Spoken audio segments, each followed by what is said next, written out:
This conference will now be recorded. जी जनाब, question number 2 का net profit बताएं कितना आ रहा है।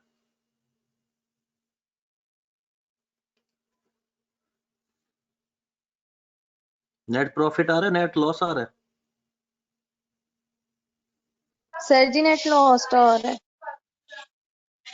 नेट लॉस आ रहा है 1193। क्वेश्चन नंबर 2 की बात कर रहे हैं हम। जी सर, क्वेश्चन नंबर 2 में कह रही हूँ। ओके, अब्दुल्ला बेग ये बता यही रहा है, कुछ बाकी लोग भी बताएं, जल्दी करो यार, सोए हुए हो, जल्दी करो।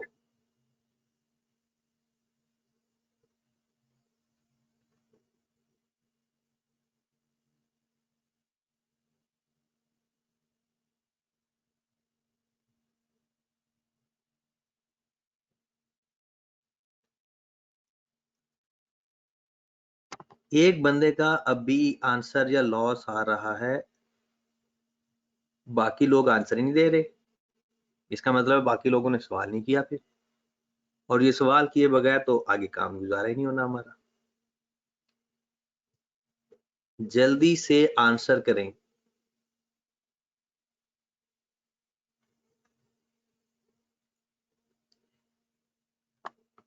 दुर्याफ्शा अपना आंसर बताओ। तलबिया, जैनब,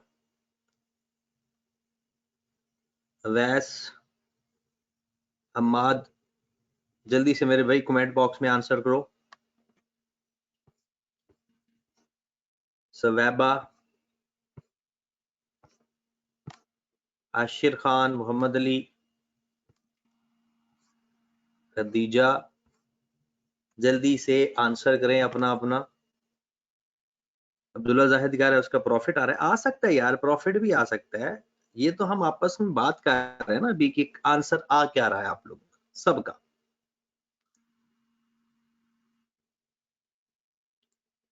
सवैबा बताओ बेटा, आंसर कितना है क्वेश्चन नंबर 2 का नेट प्रॉफिट का?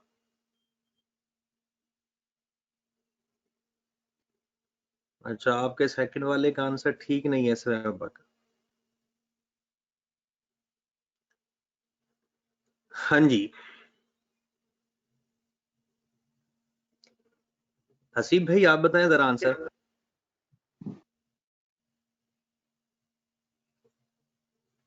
हसीब भाई क्वेश्चन नंबर 2 का आंसर बताएं।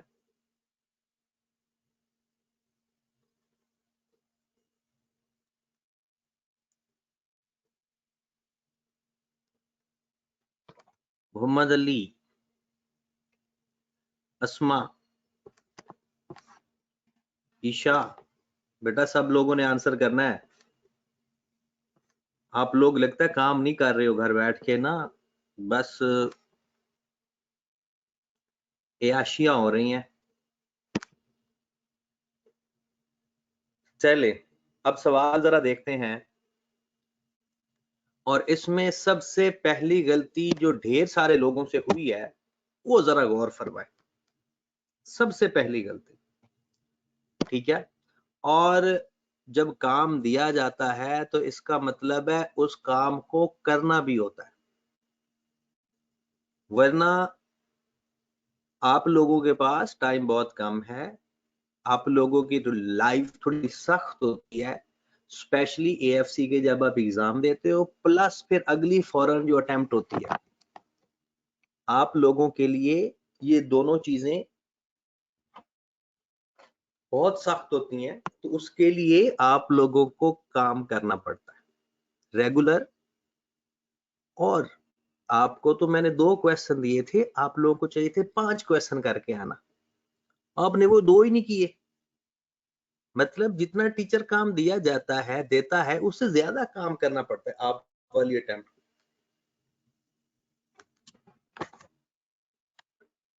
चलिए जनाब, सबसे पहले इस क्वेश्चन के अंदर अगर आप गौर फरमाओ तो यहां पर लिखा हुआ है रुपीज इन थाउजेंड्स।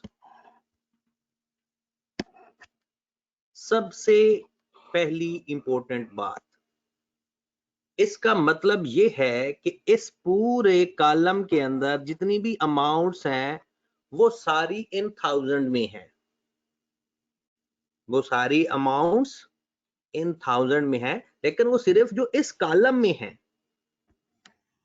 इसके बाहर जो अगर जो अमाउंट होगी, जैसा कि ये क्लोजिंग स्टॉक है, अगर हम यहां पर लिखेंगे तो ये इसका इन थाउजेंड इसके साथ ही लिखा हुआ, ये अमाउंट इन थाउजेंड में नहीं है बल्कि उसका थाउजेंड तो उसके साथ लिखा हुआ है, क्योंकि वो उस कॉलम में नहीं है, वो कॉलम वाली सारी अमाउंट्स इन थाउजेंड में है। तो सबसे पहली जो गलती हो सकती है हमारे एग्जाम्स के अंदर वो यही है कि कभी कभी अमाउंट्स जो ट्रायल बैलेंस में गिवन होती हैं, ये उसने हमें ट्रायल बैलेंस दिया हुआ है, वर्थ का ट्रायल बैलेंस दिया हुआ है, जो ट्रायल बैलेंस में अमाउंट्स गिवन है वो सारी की सारी इन थाउजेंड्स में है। और हम भी उसी फॉर्म में सॉल्व कर सकते हैं कि अगर हम इसको लिखेंगे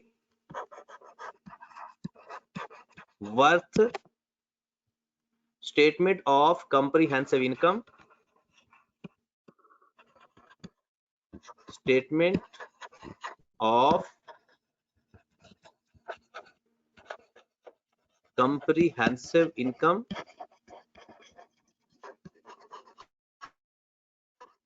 for the year ended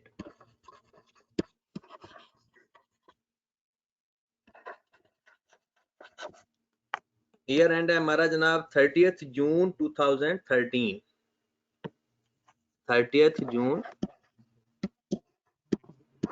2013। यहाँ पर अमाउंट लिखेंगे और यहाँ पर इस अमाउंट को भी इन थाउजेंड में लिख लेंगे। अपने अपने कैलकुलेटर रेडी रखें।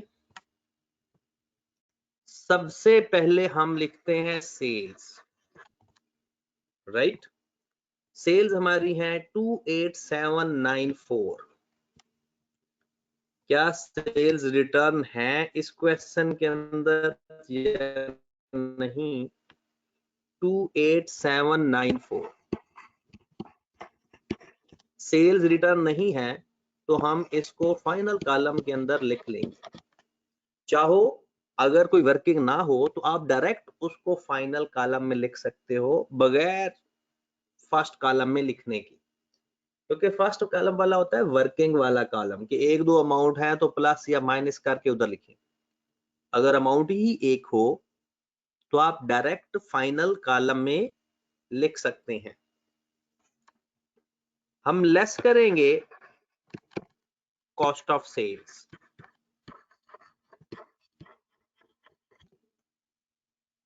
कॉस्ट ऑफ सेल्स में हमारे पास आ जाता है ओपनिंग स्टॉक,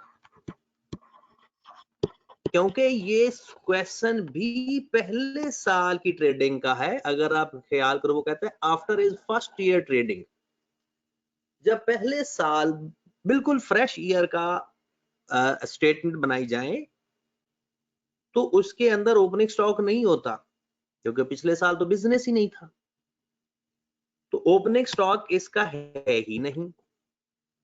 ऐड हम कर देंगे परचेजेस। अब देखना जरा ये क्वेश्चन आसान कितना था। परचेजेस हमें गिवन है 23803।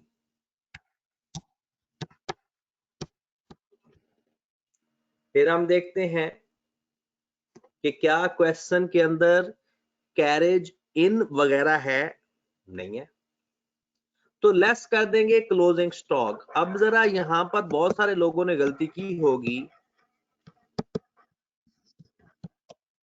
इसका क्लोजिंग स्टॉक है 4166, 4166, क्योंकि ये सारी अमाउंट्स जो लिखी हुई हैं ये इन थाउजेंड्स में लिखी हुई हैं।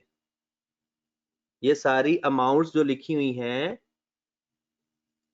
ये इन थाउजेंड्स में लिखी हुई है, तो ये जो 4166 का भी थाउजेंड है ये ऊपर लिखा हुआ है। अब जरा हाथ खड़ा करके बताओ कितने लोगों ने यहां पर क्लोजिंग स्टॉक की तीनों जीरो भी लिखी थी और ऊपर भी 1000 वाली अमाउंट थी। हैंड रेज करें, कितने लोगों ने ये गलती की है? हैंड रेज करें काइंडली, बताएं।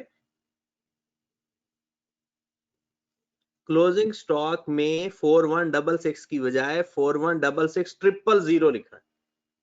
000 कितने लोगों ने साथ लिखा है? अब यहां पर मैं आपको बताता हूं, आपने एक चीज सुनी होगी, अगर आप घर वालों के साथ बैठे तो साइड पे हो जाए, क्योंकि बेइज्जती खराब होने लगी है आप लोगों की। आपने एक वो कहावत सुनी होगी, common sense is a sense which is not common, right?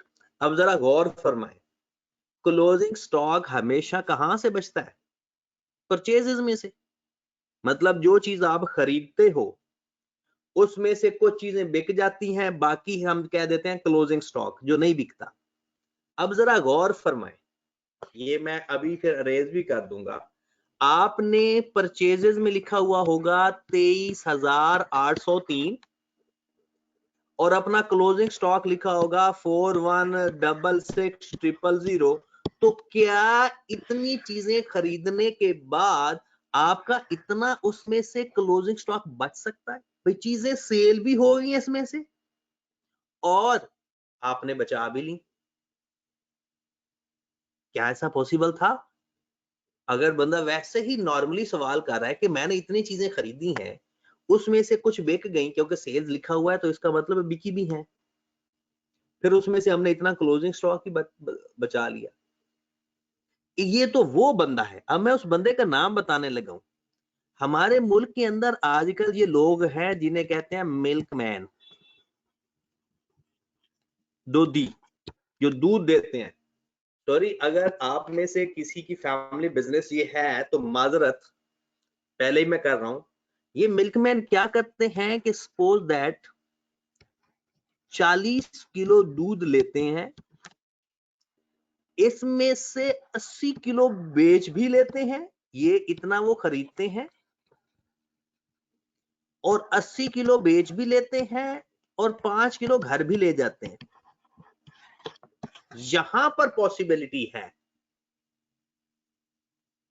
Otherwise ये नॉर्मली हालात में ये पॉसिबिलिटीज नहीं होती।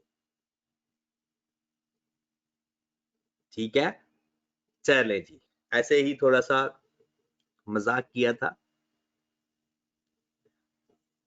अच्छा जी, हम क्या करते हैं, वापस चलते हैं। तो वो सबसे, ये नहीं कि ये आपने गलती की है या जिसने की, कि पेपर में ये गलती हो जाती होती है अक्सर।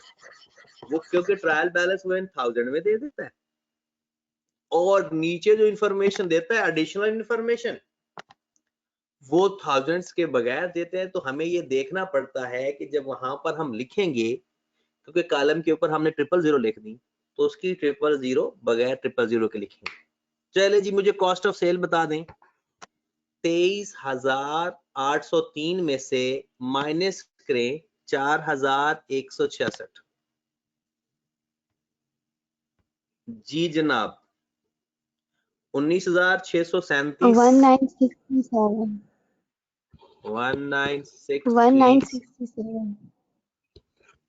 चलें जी, अब आ जाओ, मुझे बता दो आप gross profit. 9157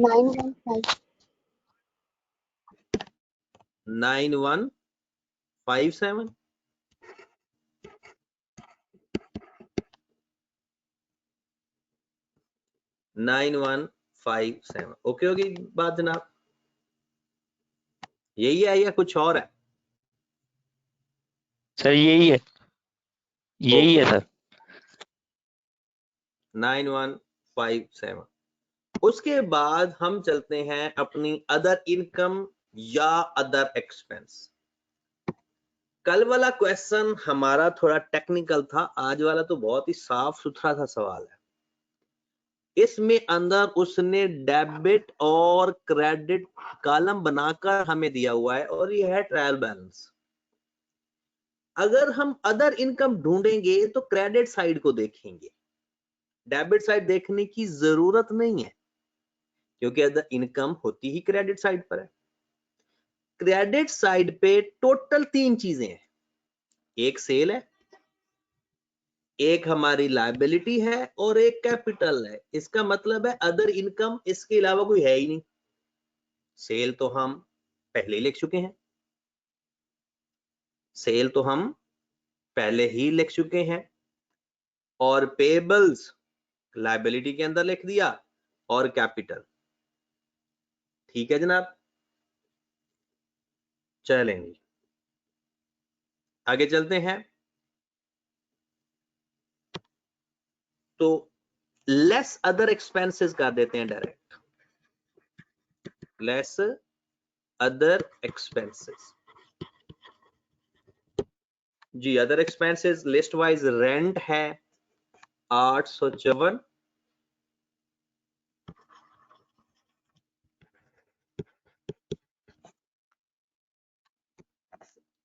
light and heating expenses हैं 422, light and heating expense.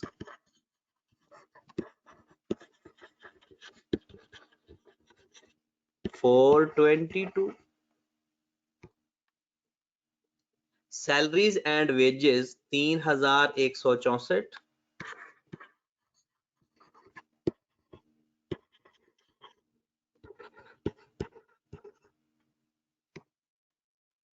Insurance है 105, या मैच करते जाएं अपने अपने।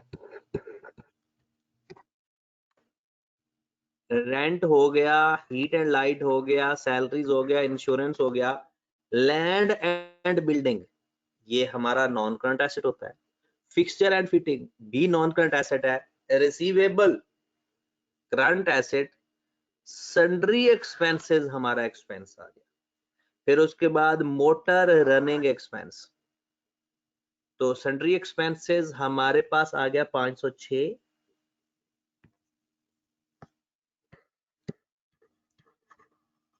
Sundry expenses 506। फिर आ गया मेरे भाई motor running expense 1133, motor running expense 1133। लो मेरे भाई मुझे एक्सपेंसेस का टोटल करके बता दो। 6184 6184 6184। लो जनाब, ग्रॉस प्रॉफिट में से हम अदर एक्सपेंस जब माइनस कर देंगे तो हमारे पास नेट प्रॉफिट आ जाएगा। तो जनाब नेट प्रॉफिट की भी अमाउंट बता। सर 2973 2973। लो मेरे भाई ये हमारा आंसर आ गया, और अभी नेट प्रॉफिट आया। ये एक्चुअल में 2973,000 है, क्योंकि 1000 भी साथ है इसके, क्योंकि हमने ऊपर ही लिख दिया 1000 तो इसलिए साथ नहीं लिख रहे। अब अपनी गलती चेक करें कि नेट प्रॉफिट में जिसका नेट लॉस आया है, तो मुझे लगता है उसने क्लोजिंग स्टॉक गलत लिखा होगा। यहां तक सबका ओके है जनाब? Excuse me sir. जी सर जी ये जो कॉस्ट ऑफ सेल्स और ओपनिंग स्टॉक वगैरह ये तो है ही नहीं, तो फिर हम क्यों लिख रहे हैं इसको? ओपनिंग स्टॉक ना लिखो, वो तो ऐसे ही ना एक फॉर्मेट में लिखा हुआ है ना, कहीं याद ना भूल जाए आपको, इसलिए लिखा है। नहीं Yes, ना लिखो कोई, और लिख दो तो कोई एतराज नहीं है आई कैप को। अगर आप लिख कर आगे खाली जगह छोड़ दो तो आई कैप कोई एतराज नहीं करता। Okay sir. चले जी, अब बताओ क्वेश्चन नंबर 3 करवाने की जरूरत है या ये हो गया था? लेकिन मेरे हिसाब से तो कुछ लोग क्वेश्चन नंबर 3 के बारे में ज्यादा परेशान थे।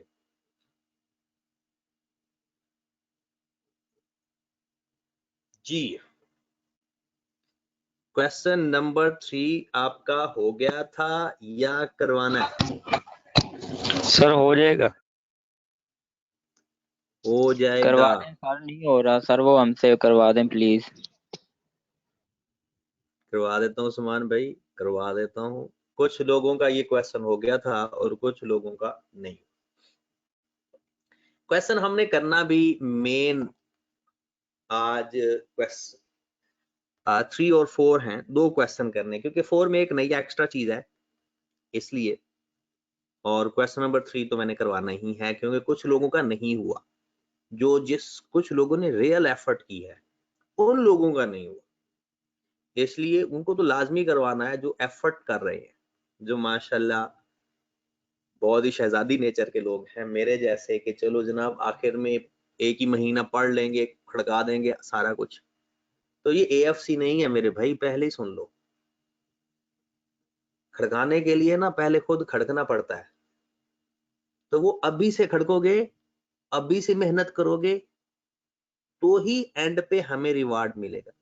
वरना हम सारी बातें, मुझे पता है, पहले ही हम डाल देंगे ऑनलाइन क्लासेस में,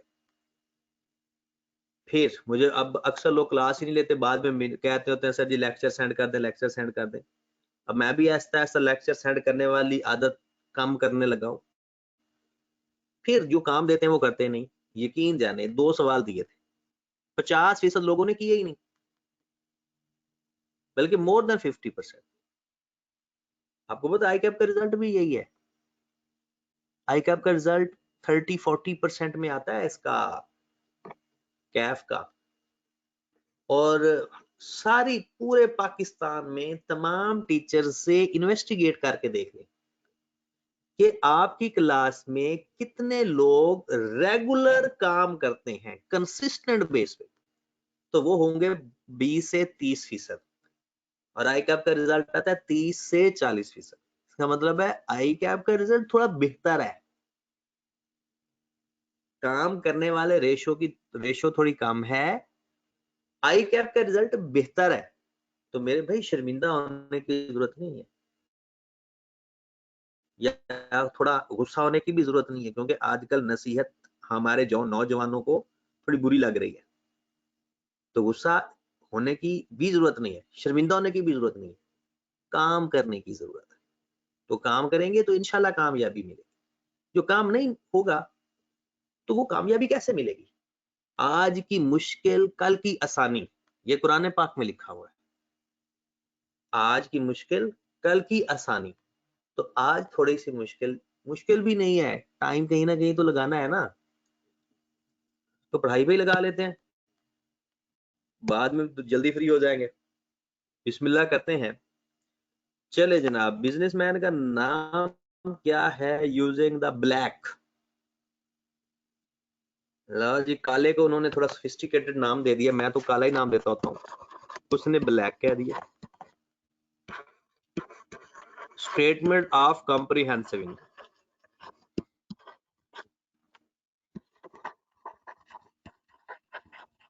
statement of comprehensive income for the year ended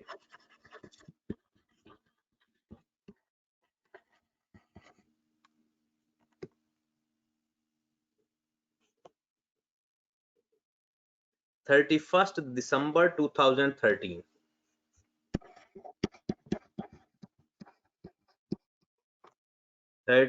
December 2013।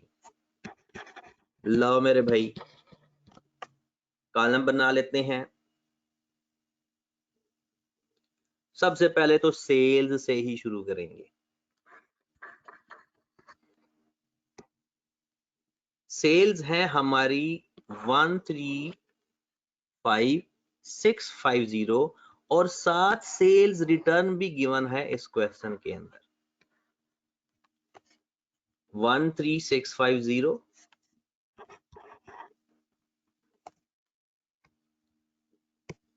135,650 और हम इसमें से लेस कर देते हैं sales return 50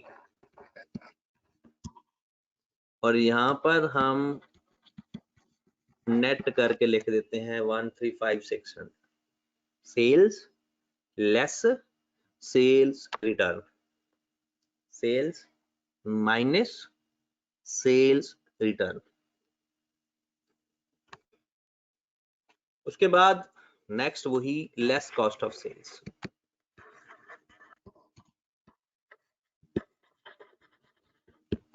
cost of sales में ओपनिंग स्टॉक,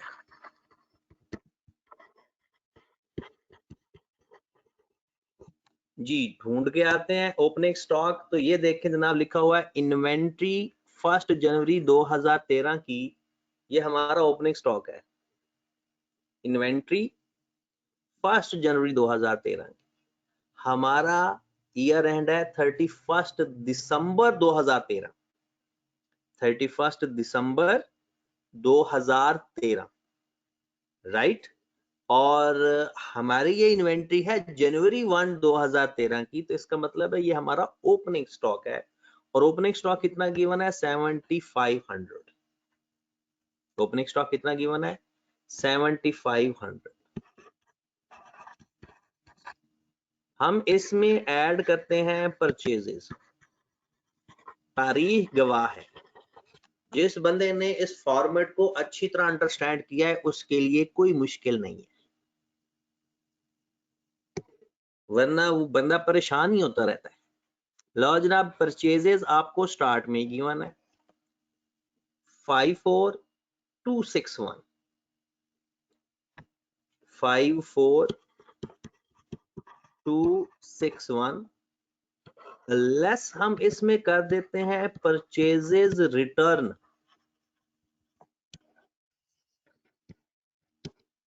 परचेजेस रिटर्न इस क्वेश्चन में है 61।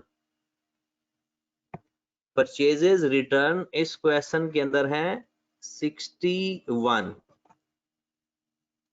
ओके, फिर इसके अंदर कैरेज इन ऐड करते हैं, वो भी क्वेश्चन के अंदर गिवन है। कैरेज इनवर्ड या carriage on purchases cost of sale में ऐड होता है, और कैरेज आउटवर्ड अदर एक्सपेंसेस में लिखा जाता है। दोनों को किसी एक जगह पे नहीं लिखेंगे, क्वेश्चन गलत हो जाएगा।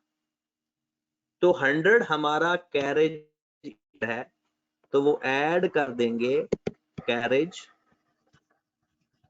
इन 100। अब कर देंगे less closing stock. 99% closing stock आपको एडिशनल इंफॉर्मेशन में बताया जाता है, मतलब ट्रायल बैलेंस के बाहर होता है। इन्वेंट्री एट 31 दिसंबर 2013, तो क्लोजिंग स्टॉक हम माइनस कर देंगे 9500। लो जनाब, अपने कैलकुलेटर पे उंगलियां घुमाएं और मुझे बताएं कि कॉस्ट ऑफ सेल कितनी आ रही है। 52,300, 52,300। लो मेरे भाई, सेल में से कॉस्ट ऑफ सेल माइनस करके मुझे बता दो ग्रॉस प्रॉफिट कितना। अब ये जो कॉस्ट ऑफ सेल है, ये वही है जो लेस करनी थी कॉस्ट ऑफ सेल। हाँ, वही है कॉस्ट ऑफ सेल जो हमने लेस करनी है। नेट प्रॉफिट कितना आ गया जनाब? ये जो हमने सेकंड ऑप्शन पे लिखी है सेल रिटर्न के नीचे cost of sale. Cost of sale ये चीज है, ये सारा सर जो ये जो आपने ये सारी कॉस्ट ऑफ सेल है, ये कॉस्ट ऑफ सेल का फार्मूला है। ओके ओके सर समझ लग गया। ये 0000 आपका ग्रॉस प्रॉफिट आ गया,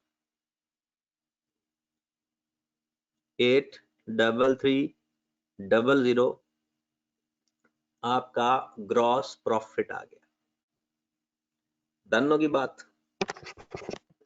अब हम देखते हैं कि क्या हमारे क्वेश्चन के अंदर अदर इनकम है या नहीं, जो कि अगर होगी तो क्रेडिट साइड पर होगी। बिल्कुल नहीं है, क्योंकि सेल्स हैं, परचेज रिटर्न है, लायबिलिटीज हैं और कैपिटल। अदर इनकम नहीं है तो हम डायरेक्ट चलते हैं लेस अदर एक्सपेंसेस। मेरे भाई मंडे को हमारी कोशिश है एक नया टॉपिक शुरू किया जाए। मैं तो कहता हूँ कल भी क्लास रख ही लेते हैं, लेकिन कुछ लोगों की हसरत है कि वो सारा दिन एक दिन गुजार के सो के गुजार के देखें कैसा लगता है। दिन तो गुजर ही जाता है, जाया ही हो जाता है, लेकिन फिर भी चलो इस संडे को हमने ऑफ कर दिया है आपका। लेकिन काम आपने पूरा करना है, अपनी असाइनमेंट कंप्लीट करनी है, फिर फायदा है संडे ऑफ करने का, वरना नहीं। चले जनाब, अपने एक्सपेंसेस की लिस्ट उठाएं और लिखते जाएं। लो जनाब, ये एक दरमियान में एक चीज पड़ी है, कैरेज आउटवर्ड 150, कैरेज आउटवर्ड 150। ऐसे ही वहां से ही लिस्ट उठाते हैं और लिखते जाते हैं 150। फिर उसके बाद है wages and salaries 8900, wages and salaries 8900। लो जनाब, ये भी हो गई। फिर रेंट 4500, रेंट 4500। फिर उसके बाद है टेलीफोन, इस टेलीफोन का मतलब है टेलीफोन का बिल 560।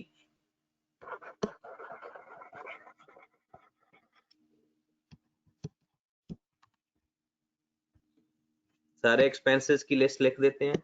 हीट एंड लाइट 890,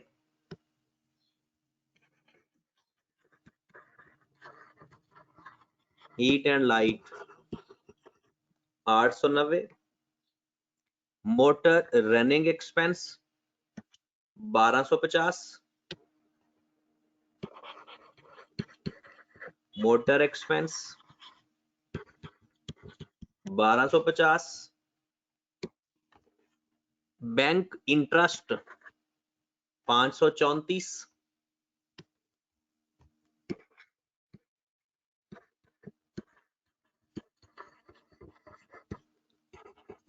कोई कंफ्यूजन हो तो पूछ लेना। लैंड एंड बिल्डिंग ये हमारा नॉन करंट एसेट होता है, मोटर वैन भी हमारा नॉन करंट एसेट है। पेबल और बैंक ओवरड्राफ्ट हमारी लायबिलिटी। रिसीवेबल और कैश एसेट, ड्राइंग्स और कैपिटल इक्विटी का पोर्शन। खत्म हो गए हमारे एक्सपेंसेस। आपने बस ये करना है, मुझे इन एक्सपेंसेस का टोटल करके बता रहे हैं कि एक्सपेंसेस का टोटल है कितना। 16784, 16784, 16784। लो मेरे भाई, हमारा नेट प्रॉफिट आ गया। ग्रॉस प्रॉफिट में से माइनस कर दें, ग्रॉस प्रॉफिट में से माइनस कर दें 16784, तो कितना आ रहा है? 66516। लो मेरे भाई, ये हमारे पास नेट प्रॉफिट आ गया। एक शख्स ने सवाल किया कि सर बैंक का इंटरेस्ट हमने एक्सपेंस में लिख दिया, ये क्या किया? बैंक का इंटरेस्ट इनकम भी हो सकती है और एक्सपेंस भी हो सकता है। अगर हमारे पैसे बैंक में पड़े हैं तो इनकम होगी फिर, और अगर हमने बैंक से लोन या बैंक ओवरड्राफ्ट करवाया हुआ है तो फिर इंटरेस्ट। तो हमें कैसे पता चलेगा कि इनकम कब कब होगी और बैंक का इंटरेस्ट एक्सपेंस कब कब होगा? अगर बैंक का इंटरेस्ट डेबिट साइड पर लिखा होगा ना तो फिर एक्सपेंस है, इनकम डेबिट साइड पर नहीं हो सकती। अगर बैंक का इंटरेस्ट डेबिट साइड पर लिखा होगा तो तब वो एक्सपेंस होगा, और अगर बैंक का इंटरेस्ट क्रेडिट साइड पर होगा तो फिर इनकम होगी। तो इस क्वेश्चन में अगर आप गौर फरमाएं तो बैंक का इंटरेस्ट डेबिट साइड पर लिखा होगा। तो बस एक बात पल्ले बांध लें कि डेबिट साइड पर इनकम नहीं हो सकती। डन हो गया जनाब? तो जनाब, जिस बंदे ने ये दोनों सवाल किए हैं वो अपना अपना हिसाब किताब देखता रहे। ओके, आगे चलते हैं मेरे भाई। इस ब्लैक की स्टेटमेंट ऑफ फाइनेंशियल पोजीशन भी बनाते हैं। स्टेटमेंट ऊपर लिख लेते हैं black, statement of financial position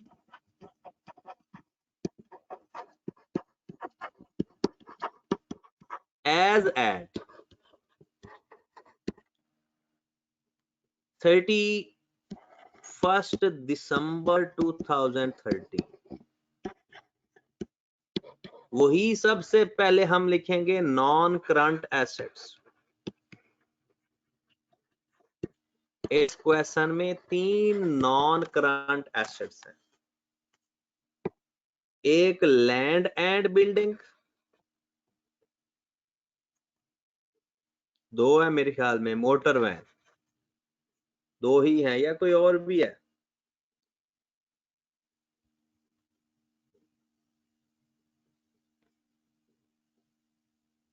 fitting and fixer मुझे नजर आया था, वो नहीं है इसमें। चलो 2 ही हैं। Land and building 60,000, land and building 60,000, motor van 5,000, total आ गया 65। अच्छा, हमने पिछले सवाल की ना स्टेटमेंट ऑफ फाइनेंशियल पोजीशन नहीं बनाई थी। उस सवाल के अंदर उसका आपने बनाना है, फाइनेंशियल पोजीशन बनानी है। पिछले सवाल की मुझे याद आ गया, हमने स्टेटमेंट ऑफ फाइनेंशियल पोजीशन नहीं बनाई, वो आपने खुद ही बना लेनी है क्वेश्चन नंबर 2 की। ठीक है, क्वेश्चन नंबर 2 की स्टेटमेंट ऑफ फाइनेंशियल पोजीशन आपने खुद ही बना लेनी है। हाँ जी, 65,000। फिर आ जाते हैं करंट एसेट्स पे। करंट एसेट आपको पता है हम स्टार्ट ही स्टॉक से करते हैं और यहां पर हमेशा क्लोजिंग स्टॉक लिखना है। हम स्टेटमेंट ऑफ फाइनेंशियल पोजीशन में जब करंट एसेट लिखते हैं तो स्टार्ट स्टॉक से करते हैं। फिर देखते हैं ट्रेड रिसीवेबल्स हैं हमारे पास एक, और कैश इन हैंड है। रिसीवेबल्स हैं 8700,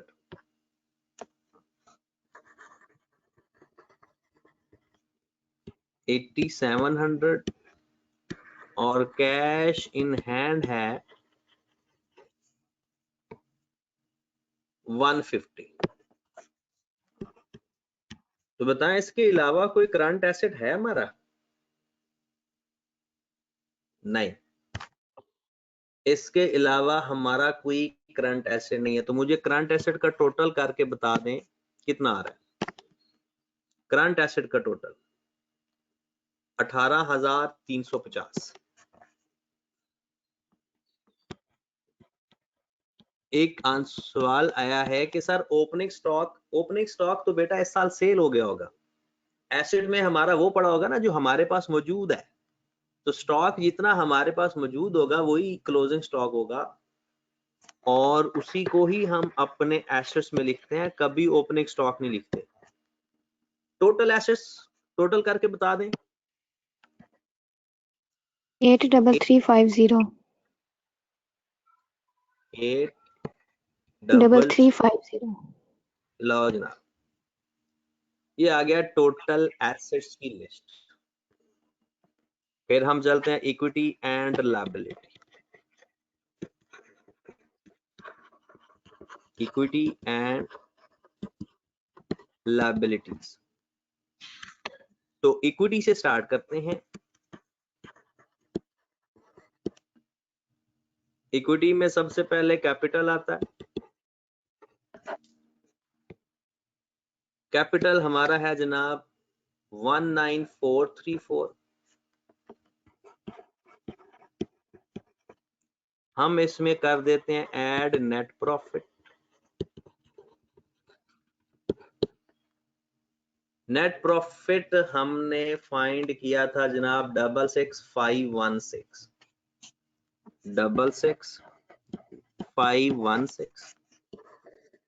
लेस कर देते हैं ड्राइंग्स। जी मेरे भाई, ड्राइंग्स हैं 15,000 से। लो जनाब, कैपिटल में प्रॉफिट ऐड करके ड्राइंग्स माइनस करके मुझे बताएं कितना इक्विटी आ रहा है। 70950।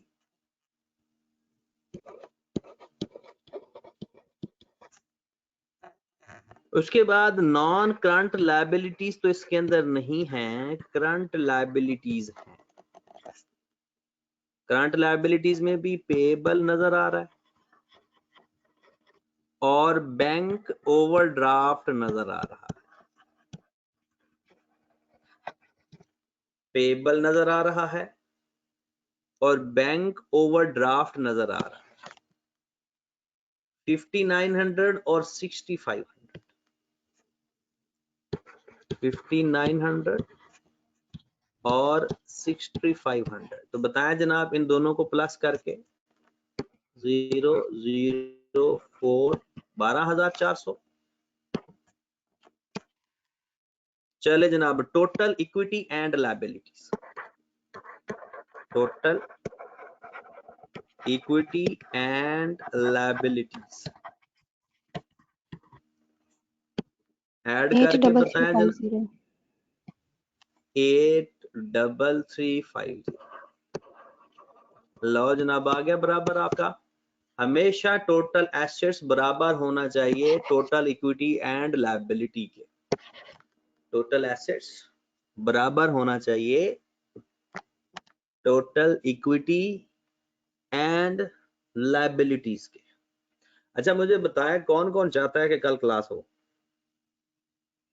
कौन कौन चाहता है कि कल क्लास होनी चाहिए? हो जाए।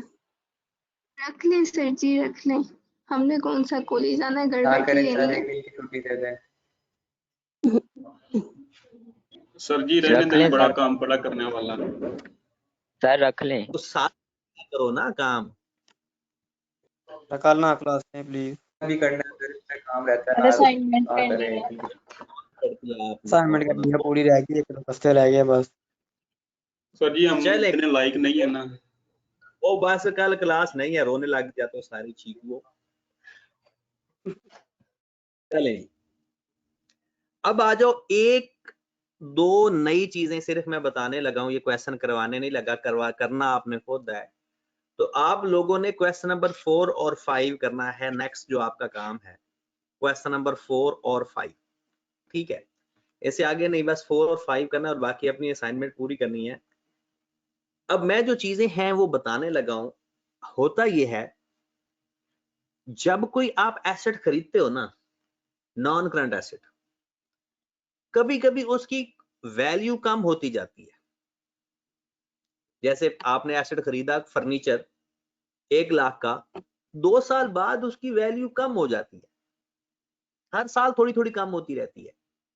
जो एसेट की वैल्यू कम हो रही होती है ना, हम उसे कहते हैं कि वो डेप्रिशिएट हो रहा है। एसेट क्या हो रहा है? डेप्रिशिएट। और अगर जरा गौर फरमाओ कि यहां पर लिखा हुआ है प्लांट एंड मशीनरी और ये आगे लिखा हुआ है उसकी कॉस्ट, और साथ ही क्रेडिट साइड पर अगर गौर फरमाओ, यहां पर लिखा हुआ है, ये वर्ड जो ए डबल से लिखा हुआ है ना, ये वर्ड लिखा हुआ है अक्यूमुलेटेड। अक्यूमुलेटेड डेप्रिसिएशन लिखा हुआ है। क्या लिखा हुआ है ये वर्ड? Accumulated depreciation. मैं यहां पर लिख देता हूं,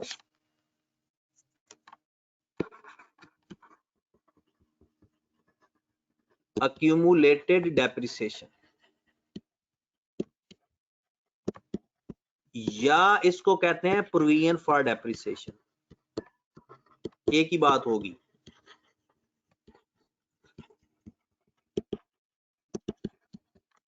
लिखा होगा या अक्यूमुलेटेड डेप्रिसिएशन या प्रोविजन फॉर डेप्रिसिएशन, और एक होगा सिर्फ डेप्रिसिएशन। आपको याद होगा डेप्रिसिएशन तो आप लोग एक्सपेंस को कहते हो, बिल्कुल सही कहते हो। डेप्रिसिएशन हमारा एक्सपेंस ही होता है। लेकिन जो अक्यूमुलेटेड डेप्रिसिएशन होता है या प्रोविजन फॉर डेप्रिसिएशन होता है, ये हमारा एक्सपेंस नहीं होता, बल्कि ये एसेट कम होता है। इससे क्या होता है? एसेट कम होता है। जरा गौर फरमाएं, अगर आप लोग स्टेटमेंट ऑफ फाइनेंशियल पोजीशन में लिखते हो ना नॉन करंट एसेट,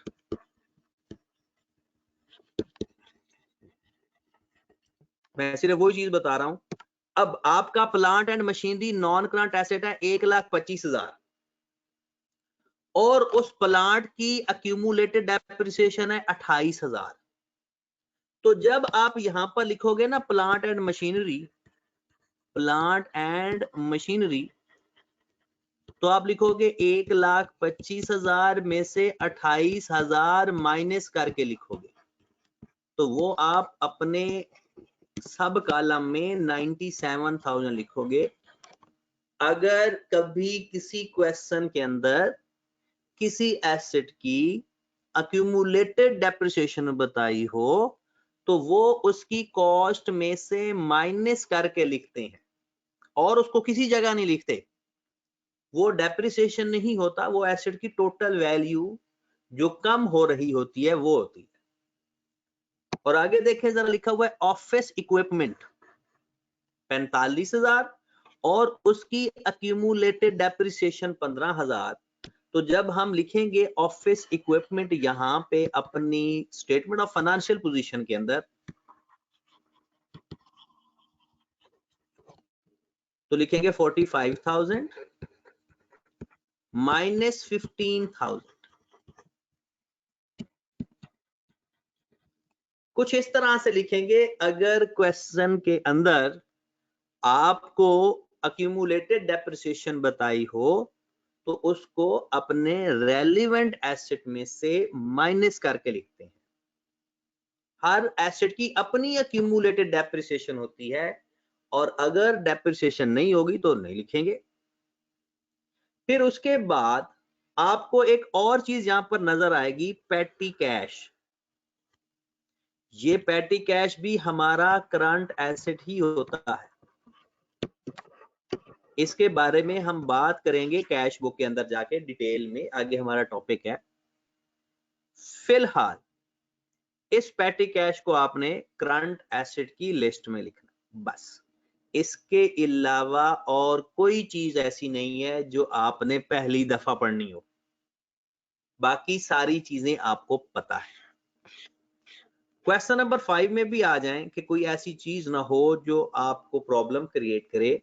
इसका क्लोजिंग स्टॉक साल के शुरू में गिवन है, बाकी सारी चीजें आपने पढ़ी हुई हैं, राइट। तो कल तो अब क्लास नहीं है, तो मंडे को इंशाअल्लाह हमने कोशिश तो करेंगे कि नया टॉपिक, लेकिन अब नया टॉपिक नहीं होगा, एक दिन हमें इस टॉपिक पे और लगाना पड़ेगा, फिर हम आगे जाएंगे इंशाअल्लाह। क्वेश्चन नंबर 7, 8, 9 बाकी रह गए हैं। क्वेश्चन नंबर 6 आपने नहीं करना है इसका। क्वेश्चन नंबर 6 में वो थोड़ी फॉर्मेटिंग में मसला है, ठीक है। क्वेश्चन नंबर 6 अभी आपने नहीं करना। 7, 8, 9 है तो वो हम फिर मंडे को आगे करेंगे, ठीक है जनाब। ओके जी, अल्लाह हाफिज।